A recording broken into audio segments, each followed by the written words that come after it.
coisa que eu gostaria que você dissesse é seu nome completo e que você autoriza a gente utilizar as suas imagens neste Tá, programa. meu nome é Antônio Roberto de Paula e eu autorizo você a usar as imagens. É isso? Isso aí.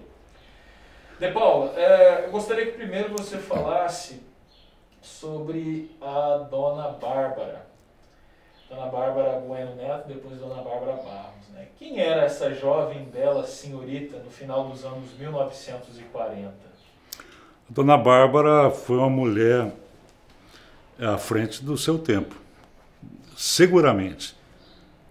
A história da Dona Bárbara, a gente pega desde a ilha de Santa Helena, né, a chegada a Maringá, uma família muito avançada para a época, né? E a Dona Bárbara chegou aqui em 1947, né, no início da cidade, e pelos depoimentos que ela me deu, pelas informações que ela passou, e pelas histórias que os contemporâneos dela, né, nos informam, é uma menina que já trabalhava numa loja com a mãe, que já cuidava de um cinema, que era uma outra loucura para a época também, e a Dona Bárbara precisava de ter ao lado dela uma pessoa com esse espírito, e ela encontrou isso no Silvio Barros, que foi o marido dela. E o Silvio, a Dona Bárbara, ela também tem um espírito aventureiro, né? Foi herdado dos pais, como você comentou, que vieram lá da ilha de Santa Helena. E o Silvio foi o instrutor de voo dela, né? E assim que eles se conheceram. Primeiro eu queria que você comentasse se você sabe de onde que surgiu esse interesse da Dona Bárbara pela aviação. Os irmãos dela já eram pilotos, o Carlos e o Peter. E como é que foi esse contato dela com o Silvio, como instrutor de voo dela? A Dona Bárbara, ela conhecia o Silvio já, né? Nós estamos falando de uma Maringá em que as pessoas, pouca gente, as pessoas iam na casa das outras sem cerimônias. E os jovens se encontravam. Então o Silvio era um jovem e que frequentava a casa da Dona Bárbara. Agora, por que surgiu essa paixão dela pela aviação? Eu não diria especificamente pela aviação, pela novidade, pelo diferente. O voar era diferente para ela. E os irmãos eram aviadores, né, instrutores. Naturalmente, não havia como hoje dizer que as meninas podem isso, os meninos podem aquilo. Para a família da Dona Bárbara, eles podiam tudo. E a aviação, eu diria que mais do que uma paixão é saber. Eu quero saber desta novidade, né? Tanto é que ela acabou se tornando a primeira piloto do Paraná, né? Uma das primeiras do Brasil, Uma né? das primeiras do Brasil. Ô, De Paula, e tem uma história interessante, porque ela se apaixona pelo instrutor dela, o Silvio, que também é de uma família interessante, que chega aqui na cidade de Maringá naquela época. E eles, para se casar, eles fogem de avião. Como é que foi essa história? Você tem detalhes dela? Não, quem me passou essa informação foi o Peter, né? Eles se apaixonaram, ela jovem, né? A família, a princípio, não entendeu como algo assim que fosse importante, mas acabou tomando uma proporção maior e eles acabaram fugindo até eles fugiram, parece que para Minas Gerais, e depois foram para Mogi-mirim, e aí pediram para que o Peter fizesse essa intercessão aí e falasse com o pai dela, né? E o que eu sei, né, pelo que eles nos informaram, é que depois chegou a Maringá e deu tudo certo, deu tudo bem, né? Isso foi o que a gente tem que colocar. Sei lá, está meio complicado falar sobre isso, mas nós temos que colocar que é uma época diferente de hoje, né? E que não era muita novidade os casais fugirem. Sim. Acontecia Era um isso. fato corriqueiro Era. naquele período. Então, eu não sei se eu consigo explicar bem, porque eu não estava preparado para essa fica tranquilo. resposta. O De Paula, Mas eu sei que... Agora, eu não sei se eles viajaram de avião. Se eles foram de avião. eles fugiram de avião. De avião? Fugiram de avião. Ô De Paula, e quem que era o Silvio Barros naquele final dos anos 40, início dos anos 50? Quem era essa figura do Silvio Barros? O Silvio Barros era um agrimensor, né? Era uma pessoa muito séria, era um jovem idealista. As pessoas que conheceram o Silvio Barros naquela época sabiam que ele tinha grandes coisas para construir na vida dele. Ele passava isso. Ele tinha essa aura de procurar, de saber, de se informar, de crescer, de se desenvolver. Então era uma pessoa bem talhada para a época de Maringá. Uma Maringá que crescia e precisava de pessoas com coragem. A imagem que o Silvio me passa daquela época, através de relatos, de leituras que eu fiz para construir esse personagem, foi de um Silvio vibrante, corajoso, bem ligado a uma época de desenvolvimento, de início, de desbravamento. Eu vejo muito isso no Silvio. Você já ouviu algum relato de que nos anos 1950, quando o Silvio ainda namorava a Dona Bárbara, logo que eles se casaram, de que ele disse que queria ser prefeito de Maringá? Eu sei que o Silvio, ele tinha a concessionária, né, a Cinca, e pelo seu relacionamento, pelo seu envolvimento com a sociedade, era bem provável que o Silvio conseguiria algo ligado à política. Agora, a gente não consegue imaginar, né, se na época realmente ele falou que queria ser prefeito, alguma coisa assim, mas... De Paula, você conheceu o João Paulino, que foi prefeito por 2 gestões. Ele era um homem enérgico e foi considerado um grande realizador. Gostaria que você comentasse quem foi o João Paulino Vieira Filho. João Paulino Vieira Filho foi uma das mais importantes figuras da história política de Maringá. Pelo menos até a década de 1990, eu não consigo imaginar outra personalidade política tão importante quanto João Paulino. Uma figura enérgica, não tinha papas na língua, ele conseguiu o apoio popular em função de ser um homem assim, muito verdadeiro, muito próximo das pessoas, da população. O João Paulino, eu vejo como um grande mérito dele foi se contrapor a Dom Jaime. Isso é importante, que Dom Jaime é uma figura icônica na cidade de Maringá, né? Nós estamos falando dos anos 60, principalmente, né? Os anos 1960. E o João Paulino conseguiu fazer esse contraponto a Dom Jaime. Por aí eu já acho que ele se torna uma figura histórica. Agora, uma pessoa 2 vezes prefeito, depois mais uma vez prefeito, então, por si só por esse currículo, por esses mandatos, já o referendo, né?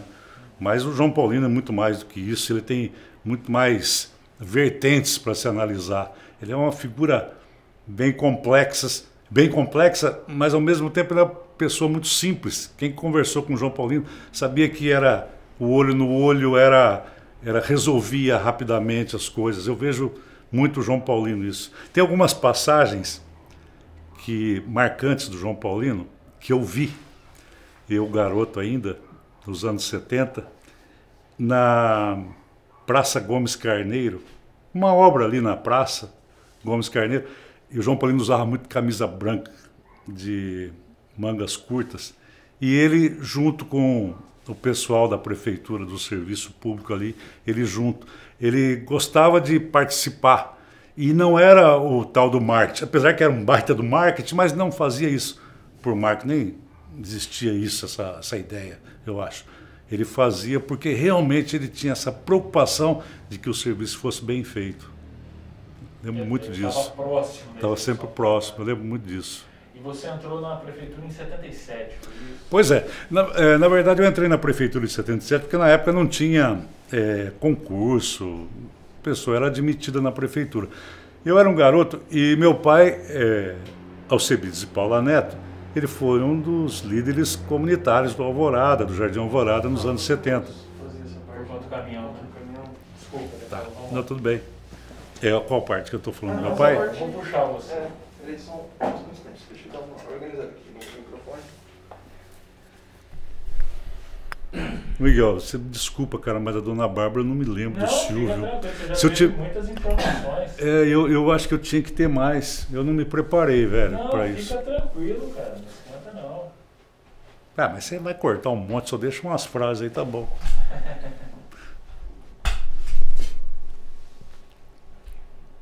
É isso? Podemos continuar. Podemos? De Paula, você entrou na prefeitura em 1977, né? Como é que foi essa história? Bom, eu entrei na prefeitura em 1977, naquela época não tinha concurso público. E o meu pai, que era líder comunitário no Alvorada, inclusive ele fez parte da primeira diretoria da associação comunitária, que foi presidida pelo saudoso Vicente Cimino, que era amigo do meu pai.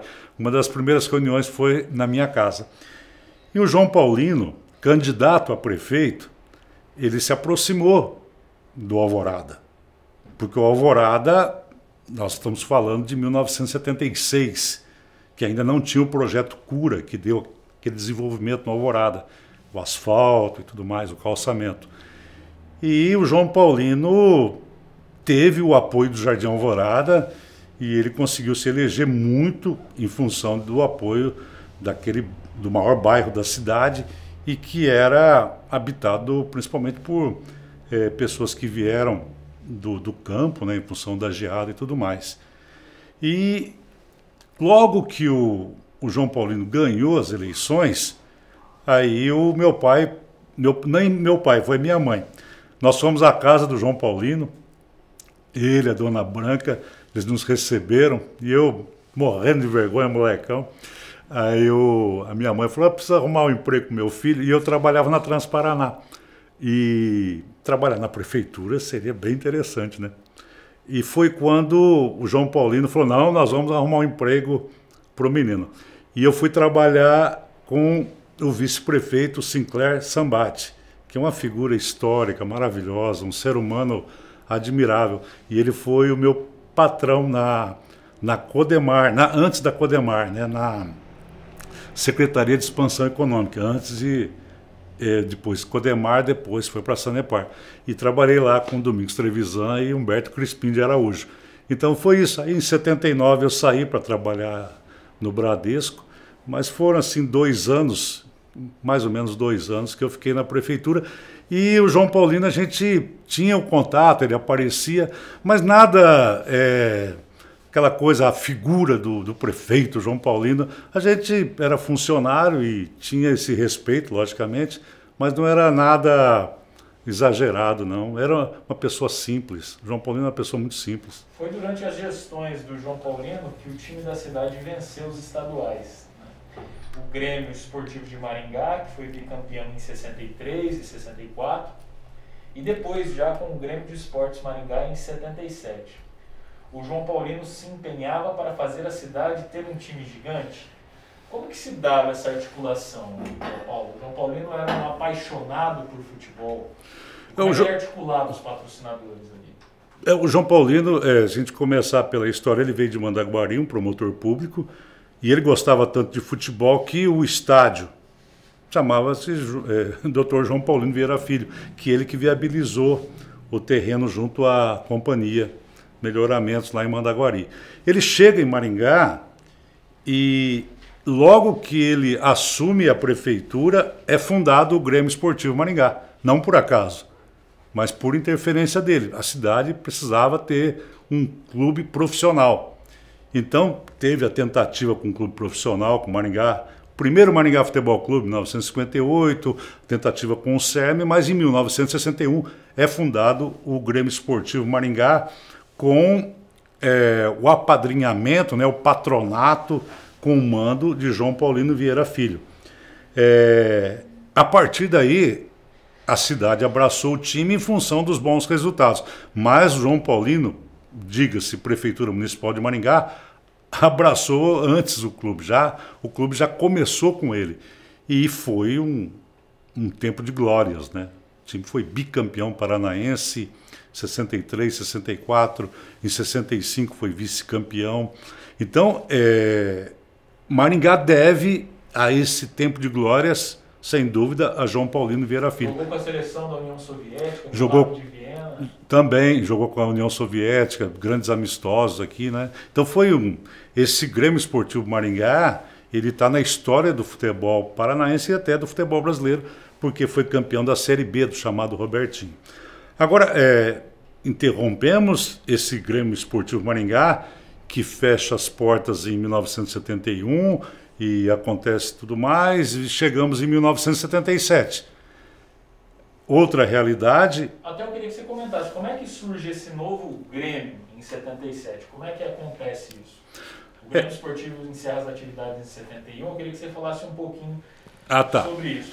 O Grêmio encerra as atividades em 1971 e aí vem o MEC, Maringá Esporte Clube, que também não dura muito tempo, que vai até 73, começo de 74.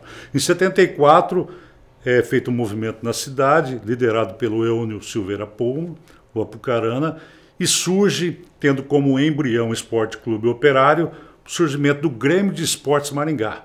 Cópia absolutamente fiel do Grêmio Esportivo de Glórias. Então, o preto e branco do uniforme, o distintivo e o próprio nome.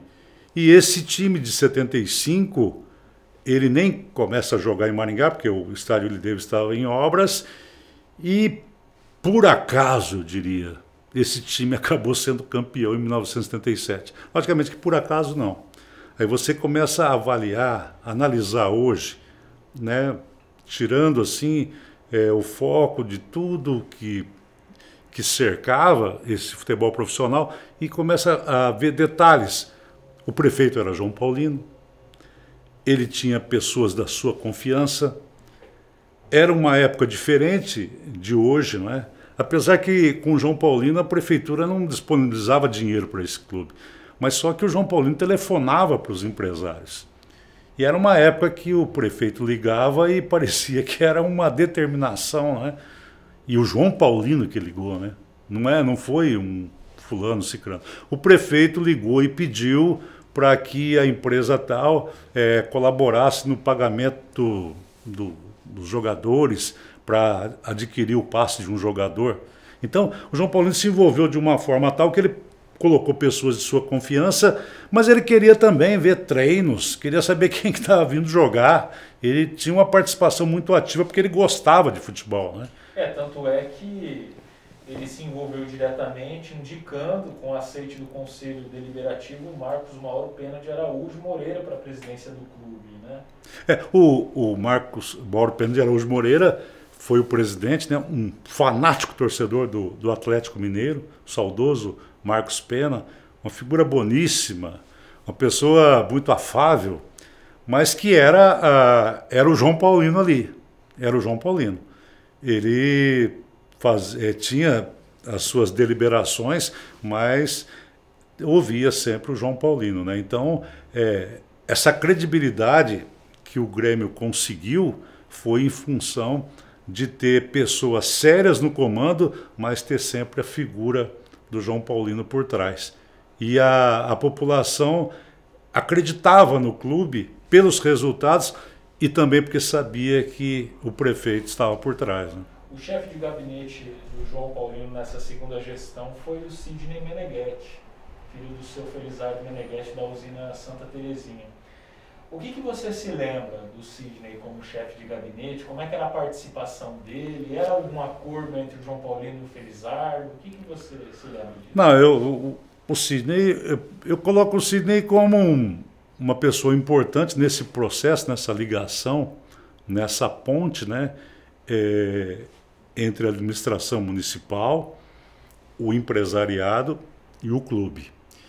E um fato muito revelador, né, dessa união é que quando o Grêmio conquistou o título no dia 2 de outubro de 1977 na capital, com empate de 1-1, os jogadores vieram de ônibus, né? E esse dia foi histórico, foi maravilhoso. Lá do posto rodoviário, em Marialva, quando havia o posto rodoviário, já tinha carros esperando o ônibus. E o ônibus aqueles batedores involuntários, né? Os torcedores levando esse ônibus até a cidade. E o ônibus chegando na Avenida Brasil e as pessoas nas calçadas acenando para os jogadores, e eles nas janelas dos ônibus, né? Acenando.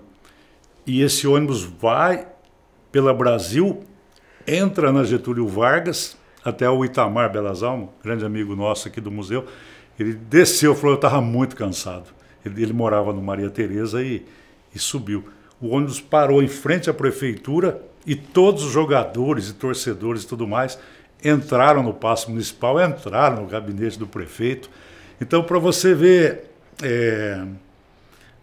a materialização da união do prefeito, da prefeitura com esse clube de futebol.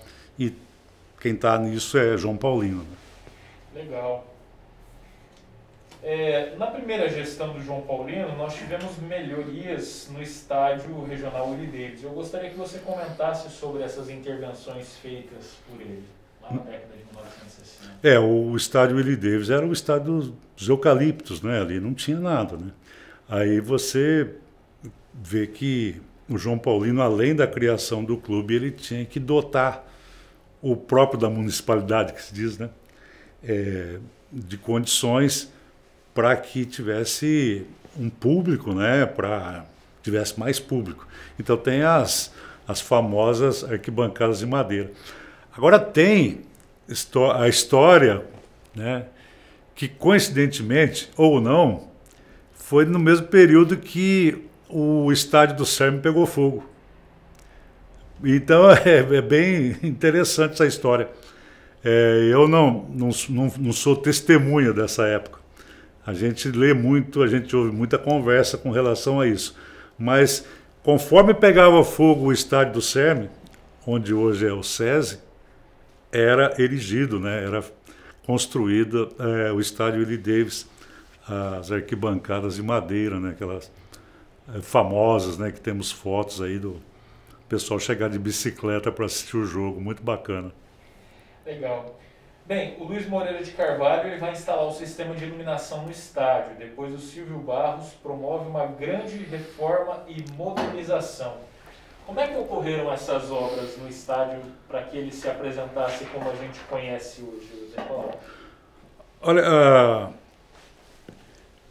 até hoje a gente fica se perguntando nas coincidências da vida, da administração pública.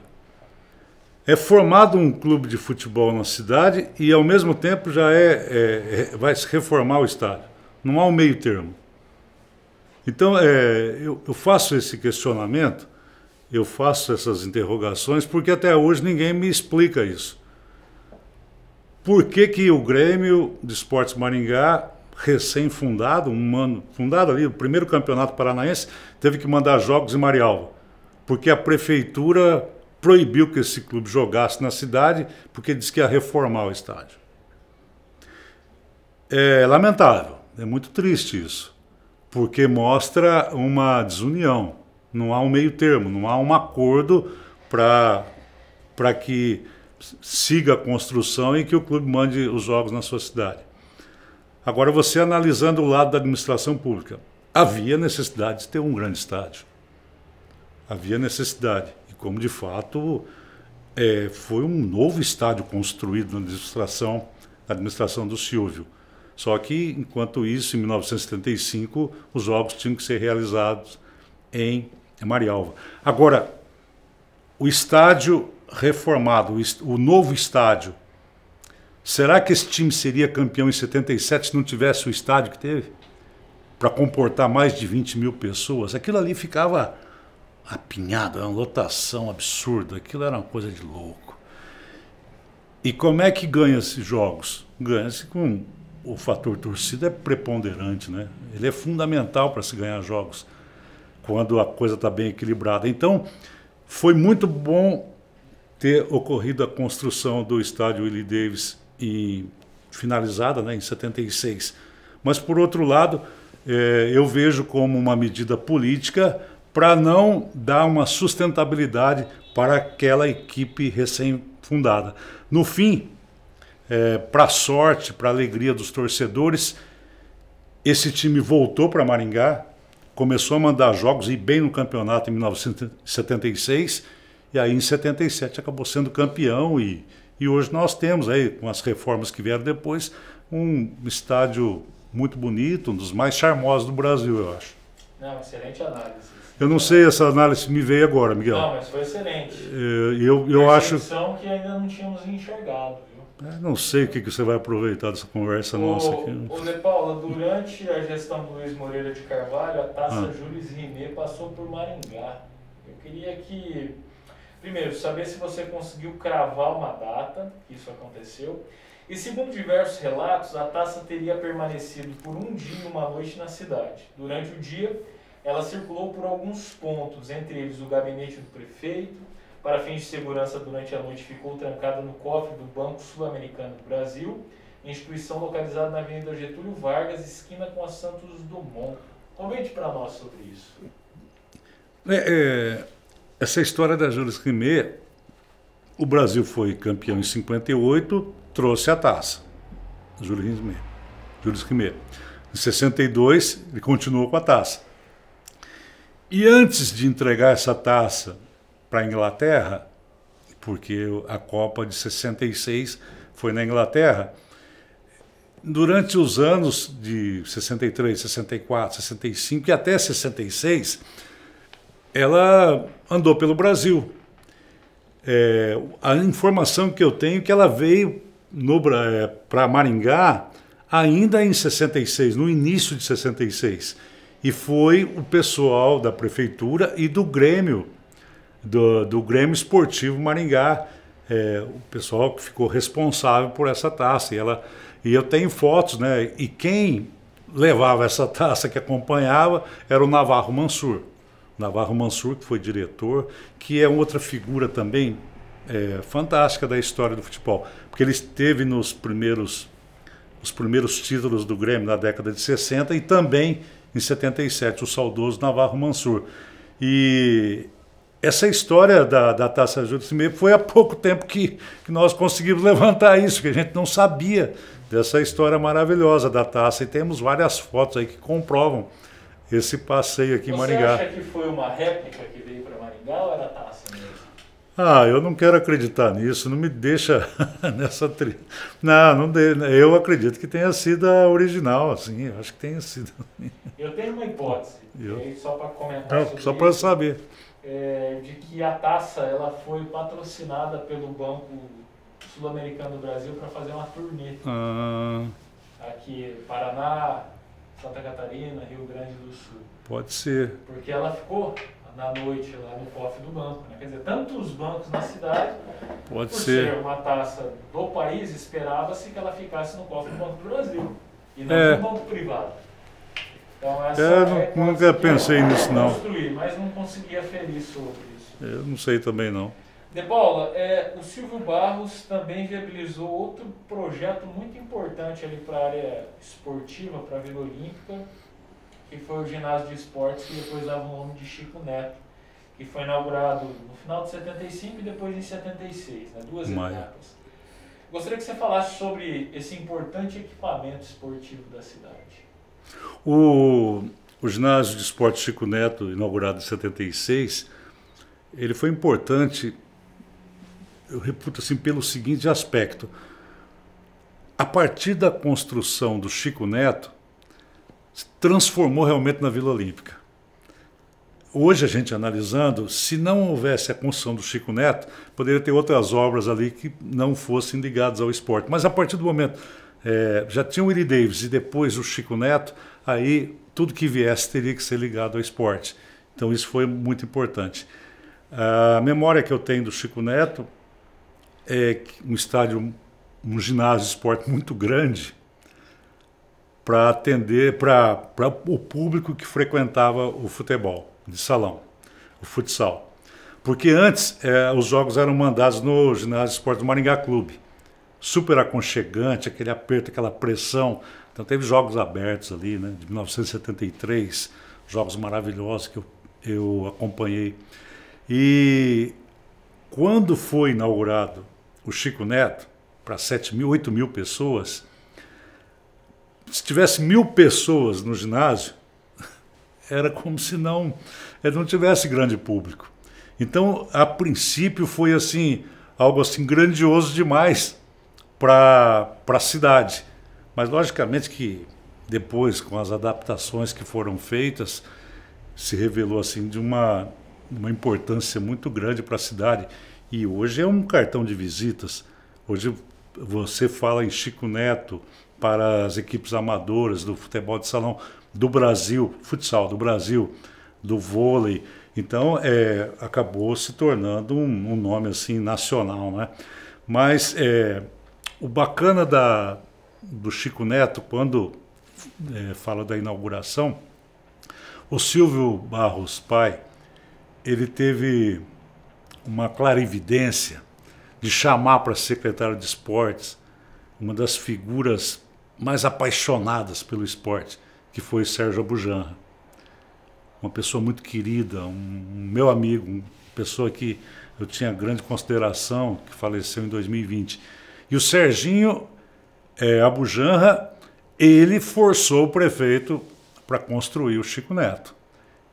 A história vai contar isso, a família conta isso, que ele falava, não, nós temos que fazer um ginásio de esportes e tal, e o Serginho era ligado ao basquete, né? Muito ligado ao basquete, foi jogador de basquete, seleção de Maringá, do Paraná, e nós temos essas fotos da inauguração, a família disponibilizou, e ficou realmente marcante, sabe, essa construção, essa obra.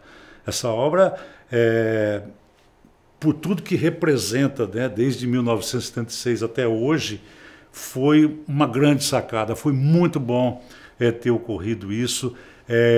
Muitos eventos aconteceram ali, é um lugar histórico, e a Vila Olímpica, né, ela acabou sendo preservada em função, repito, da construção ali naquela esquina ali da Colombo, com a Lauro Werneck, né, do ginásio Chico Neto. Muito legal mesmo. Legal. Eu não sei se era isso, cara, mas eu me lembrei do Serginho Abujanra, cara. Sensacional. Ah, que legal, você Serginho. Você falou que você trabalhou muito próximo ao Sinclair Sambati, né? Sim, vice-prefeito, e depois assumiu a prefeitura no finalzinho da gestão, o João Paulo foi concorrer como vice do São Raiz. Né? Eu queria que você falasse para mim como é que era a figura de Sinclair Sambati como gestor público. Quando eu falo do Dr. Sinclair, eu me lembro dos funcionários que trabalhavam com ele na época, né? E eu tinha pergunta no meu canal. Vamos lá, Dr. Sinclair Sambati, só a resposta, vamos lá. Quando eu me lembro do Dr. Sinclair Sambati, nós chamávamos o Sinclair de Dr. Sinclair. Uma figura assim, acho que tinha quase 2 metros de altura e de uma urbanidade, de uma humildade assim que era comovente até. Uma pessoa assim muito correta, sabe? E quando a gente trabalhava lá na Secretaria de Expansão Econômica, que cuidava da rede de água do município, não tinha muitos funcionários. E ele tinha a sala dele, né, lá no fundo, mas não havia nada de assim, essa formalidade, né? Então, quando eu me lembro da figura do Dr. Sinclair, eu não lembro das obras, do que ele fez em termos administrativos. Apesar que eu sabia que era de uma competência, até que uma cidade que estava se desenvolvendo bem, né, a administração do João Paulino. E eu já penso o seguinte, se o João Paulino chamou o Sinclair para vice, é porque o cara era bom. E eu me lembro bem que quando o João Paulino ganhou a eleição de 1976, a apuração foi no Ginásio Esporte Chico Neto. E eu me lembro que é bem diferente de hoje, né? Era cédulas, aquela loucura, candidatos a vereador e tudo mais. E o Dr. Sinclair estava na arquibancada e eu nem imaginava que eu viria trabalhar com ele um dia. E ele cumprimentando todo mundo. Eu lembro que eu cheguei para ele e sem conhecê-lo, assim, eu conheci o João Paulino, né, que ele ia na minha casa, mas o Dr. Sinclair não. E eu parabenizei, eu cumprimentei o Sinclair, eu não esqueço disso. E já comentei isso com a dona Lia, a professora Lia, né, a viúva. E então eu tenho essas imagens, sabe? Essas imagens que me vêm do Dr. Sinclair do tempo que eu era um jovem começando a trabalhar e tive como patrão, né, como chefe, essa figura histórica para a cidade. E você se lembra como é que se deu a morte dele em 84? Sim, foi um acidente, né? Foi um acidente de carro. A gente ficou, ele estava aqui na região, né? Parece, né? Eu sei que foi um acidente de carro, né? Legal. Eu não lembro exatamente como é que foi. Ele estava hoje a Avenida Sinclair Sambate, ali no Contorno do Sul, ele parou para trocar o pneu. Trocar o pneu, né? Um caminhão com uma corrente e enroscou no meio da corrente. Foi, tadinho. Foda, né? Cara, mas ele era um cara bacana, hein? Puxa vida. De Paula, até a primeira gestão do Said, tá? Eu gostaria de saber se você teve alguma relação com o Dr. Said Ferreira, ali naquela primeira gestão, na década de 1980, e o que você lembra do Dr. Said Ferreira? Olha, eu lamento muito do Said ter ganho a primeira eleição, até porque a gente era Horácio Racanello, né? E a minha família era Horácio, né? A gente fez campanha para o Horácio Racanello. Eu tinha o Horácio como uma grande figura, escrevi texto do Horácio. A oratória dele era maravilhosa. Um grande professor, sabe? Uma figura humana. Uma pessoa que, lamentavelmente, não foi prefeito de Maringá. E tinha 2 candidatos do MDB, não é? E o mais votado foi o Said Ferreira. Então eu lamentei muito, porque eu frequentava os comícios do Horácio com os amigos, sabe? E a gente tinha aquela musiquinha, né, no sapato, no chinelo, nós vamos votar no Racanello, e os comícios não tinha toda aquela parafernália dos grandes shows dos anos 90, mas eram uns comícios animados, né, com violeiros e tal, e muita gente, para ouvir realmente os oradores, né? Então tivemos grandes oradores, aí eu estou me lembrando agora do Valber Guimarães também. Mas eu fiquei muito triste com a vitória do Said. Mas tudo bem, né? E foi uma administração maravilhosa, né? E ela foi estendida nessa essa administração dele, né? De 83 a 88. E Maringá teve um impulso, foi muito boa. Maringá cresceu muito com o Dr. Said, né? Ele se revelou um ótimo prefeito. Ficou a tristeza de não ver Horácio Racanello, do advogado, brilhante advogado, né? Prefeito da minha cidade, mas foi vencido, né? Por um cara que fez um trabalho maravilhoso na sua primeira administração. A primeira gestão do Said foi muito boa e até hoje, né? Ela é comentada por muita gente. Né? Legal. De Paula, para encerrar, você tem alguma mensagem que você quer deixar, mais alguma consideração, algum apontamento que você pode ter lembrado aí no meio do caminho? Ah, não sei, Miguel. Primeiro eu queria te falar, eu não sei se eu estava muito legal para falar tudo isso. Estava sim. Eu não sei. Tiveram muitas análises aqui importantes para nós. Acho que de repente você dá um corta à vontade aí, porque... Fica tranquilo. Bom, lógico. Eu não sei se eu falei alguma coisa assim que... Eu quis falar mais de coração, sabe? Porque eu não me ative a datas. Porque se você tivesse me dado um toque, eu teria me preparado. Agora, falar nada. Eu quero falar de que... Cara, para mim é uma honra ter participado da vida dessa cidade, estar participando da vida política dessa cidade. para mim é muito legal ter, desde garoto, acompanhando todo esse processo político e muitas vezes na linha de frente, né? Entrevistei João Paulino, Saíde Ferreira, João Ivo, Zé Cláudio, trabalhei com Ulisses Maia, né? Então, para mim é um privilégio muito grande ter passado todo esse período aí, né, dos anos 70 até hoje aí, sempre participando, acompanhando, né? Então isso é muito legal, né?